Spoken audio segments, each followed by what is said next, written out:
Marie Duplessis was a French courtesan and mistress to a number of prominent and wealthy men. She was born Alphonsine Plessis on 15 January 1824 to Marin Plessis, a peddler, and Marie Laus Deschays, a local farmer's daughter. Marie was not born out of love, but alcohol, violence and disappointment. Her father was an uncouth man rumored to be the illegitimate son of a prostitute and a priest. Marie's mother ran from her violent husband when Marie was only 11 months old. She was sent to live with her mother's cousins, but extreme poverty forced them to pass her along to other relatives. These relatives offered her the closest to a real family life, but they too were not able to keep Marie for long. She was told she can retain a bed at night in their home, but the days she had to spend begging for food, as well as fending for herself. Her father, a drunken brute with an appalling temper, offered only empty promises. After many months of begging, Marie's father finally found her a job as a laundress, and she began working for Mrs. Towton.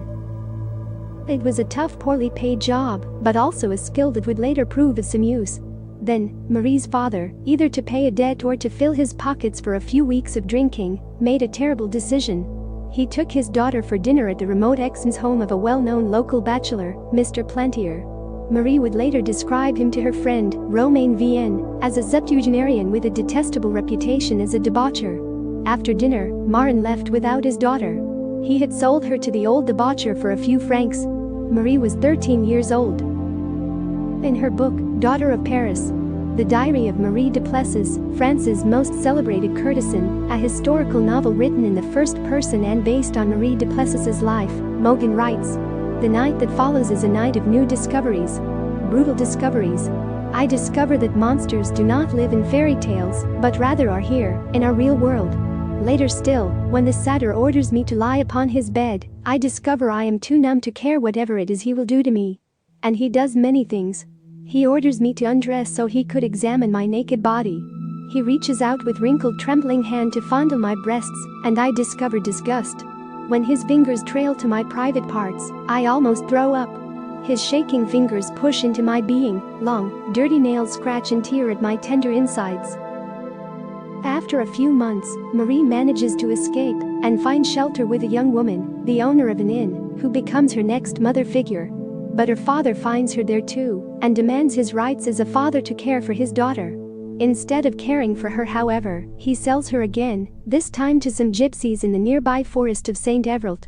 Halfway toward Paris, Marie manages to again escape and continues the journey alone toward the capital.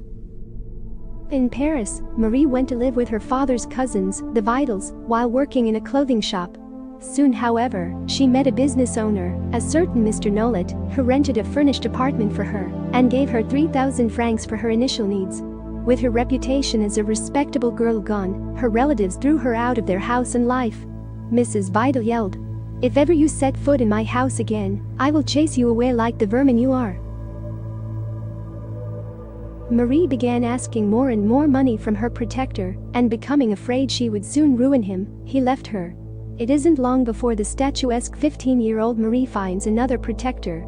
Her exceptional beauty and charm win her a devoted following, and she attracts her first important client, Alexandre de Guiche, later one of Napoleon III's ministers.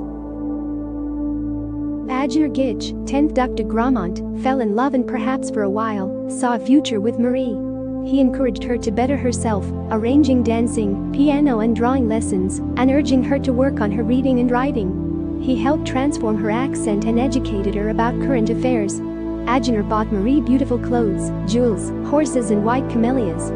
Soon, however, word of Guiche's infatuation reaches the ears of his mighty parents, and he is ordered to leave the country at once. Alexandre obeys and sets sail for London. Marie soon meets a wealthy viscount, Mr. de Merle, a man connected with the Minister of the Interior. A few months into their liaison, she discovers that she is pregnant. The Viscount moves Marie to Versailles, a town just outside Paris, and it is there where, in 1841, Marie gives birth to a baby boy. Weakened by the delivery, Marie's doctor prescribes repose in the countryside, and 2 weeks later she leaves for Normandy. She meets Romain Vienne, whose parents own the hotel where Marie checks in. He becomes a lifelong friend, perhaps her most loyal. A few weeks later she receives a letter from the child's father, telling her that their child had contracted pneumonia and had died. Marie is devastated. She throws herself into her work. Her days are a round of dressmakers, the best restaurants, the casinos and La Comédie Française. Her promenades are no longer in the Latin Quarter, but through the fabulous Jardin Mobile and Bois de Boulogne, near the Champs-Élysées.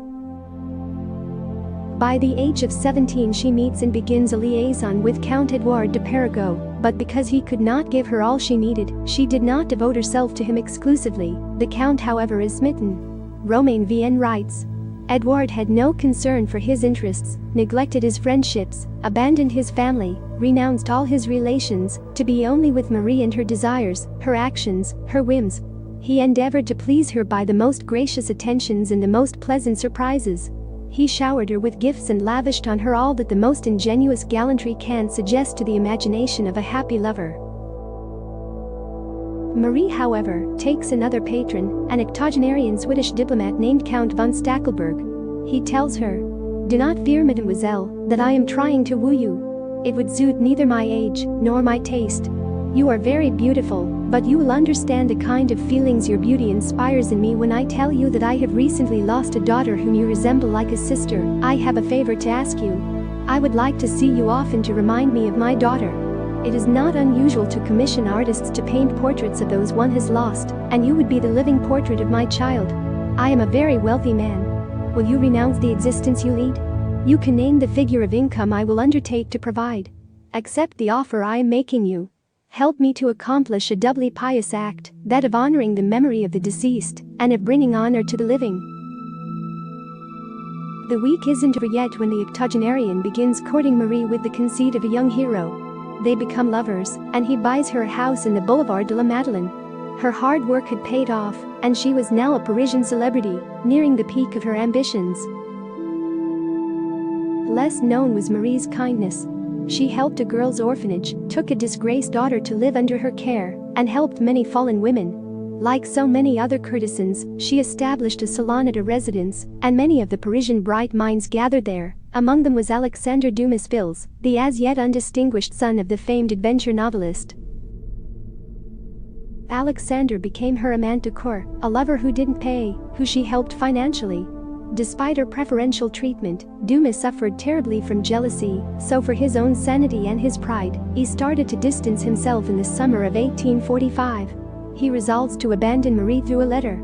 "I am neither rich enough to love you as I would like, nor poor enough to be loved as you would like. So, let's both forget, you a name which must be a little indifferent to you, me a happiness which has become impossible. It is useless to tell you how sad this makes me, because you already know how much I love you. So farewell. You have too much heart not to understand the motive of my letter, and too much spirit to not pardon me for it. 1,000 memories." Marie's next lover was the famous composer, Franz Liszt. They met in a theater foyer and stayed to talk through the final act.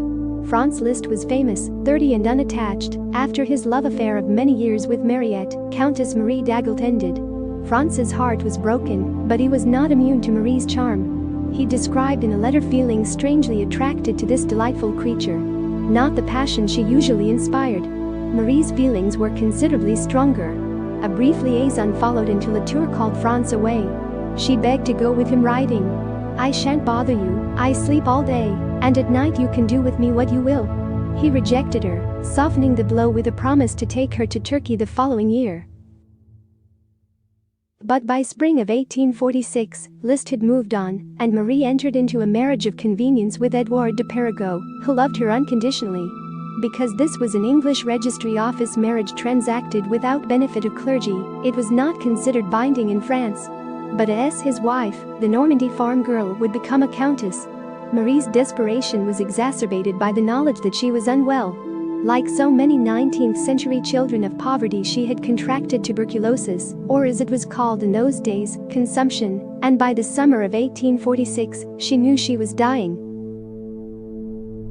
In Paris she tried to forget about her illness and her broken heart. She drank, partied and gambled to exhaustion, running up debts at both the casinos and the pharmacies. Her illness was progressing unpleasantly, and news of it spread around Paris. Marie's looks were fading fast as the disease ravaged her body.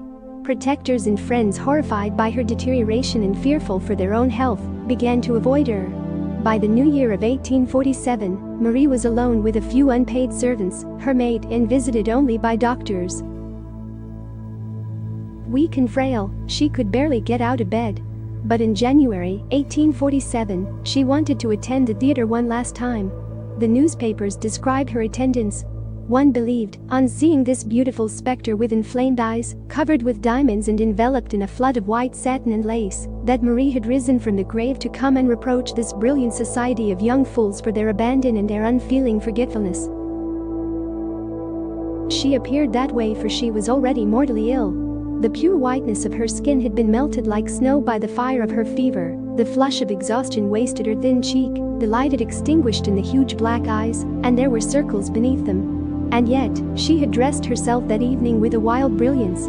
She was wearing all the necklaces and diamonds from her jewel box, like the Roman empresses who envelop themselves in purple robes before they die. Sitting drowsily on a small sofa, she fixed on the crowd her eyes, opaque with disgrace and boredom, until a waltz tune brusquely revived her from this dismal slumber. The stirring sound raised her from her seat, and, as regal as a princess, she went over and put her hand on the arm of a young man, who was overwhelmed by this good fortune. She danced for a long time with passion, with rapture, with a giddy and vertiginous ardor, which caused a shudder in anyone who knew how little breath she had left. Apparently the last 3 days of her life were the worst, as even the laudanum could not completely deaden the pain she was suffering. On 5 February 1847, Marie Duplessis received the last rites as the bailiffs ransacked her luxurious apartments. Marie's funeral was paid for by Edouard de Perregaux, who was inconsolable. A weeping group of women Marie had helped were among those who came out to see her final journey to the cemetery at Montmartre. It was 3 weeks after her 23rd birthday.